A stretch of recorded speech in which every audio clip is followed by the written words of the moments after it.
بسم اللہ الرحمن الرحیم۔ شروع اللہ کے نام سے جو بڑا مہربان اور نہایت رحم کرنے والا ہے۔ تہجد کے وقت کا وظیفہ: ہر خواہش، ہر حاجت منٹوں میں حل۔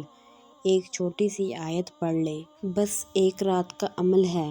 تہجد کی نماز پڑھیں اور اس کے بعد ایک چھوٹی سی قرآنی آیت پڑھیں۔ آپ کی جو بھی خواہش ہوگی، حاجت ہوگی، منٹوں میں حل ہو جائے گی۔ باقی اس وظیفے کی کوئی بھی پابندی نہیں، ہر عام خاص کر سکتا ہے۔ اور دوستو، 5 وقت کی نماز پڑھا کریں، خود بھی اور گھر والے بھی۔ اس وظیفے کی برکت سے جیسا بھی بگڑا تگڑا کام ہوگا، چند لمحوں میں حل ہو جائے گا۔ آپ وظیفہ جاری کریں گے اور ادھر وہ کام ہو جائے گا انشاءاللہ۔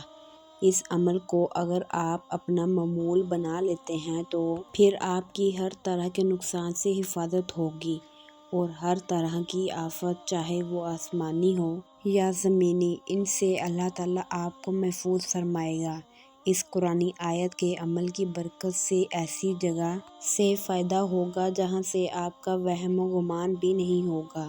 اور اس عمل کا طریقہ یہ ہے کہ آپ نے رات کے آخری پہر میں، جسے ہم تہجد کا وقت کہتے ہیں، اس وقت میں یاد رہے کہ ویسے بھی یہ وقت قبولیت کا وقت ہوتا ہے، اور جب ان قبولیت کی گھڑیوں میں بندہ اپنے رب کو پکارتا ہے تو پھر اللہ تعالیٰ کی رحمتیں جوش میں آتی ہے، اور اللہ تعالیٰ اپنے بندوں کو ایسے ایسے فوائد دیتا ہے کہ انسان کی عقل بھی ان کو سوچ نہیں سکتی۔ وظیفہ یہ ہے کہ نماز تہجد کے 2 نفل پڑھ کر اول آخر درود ابراہیمی اور 111 مرتبہ یہ آیت پڑھیں: ان اللہ لقوی عزیز۔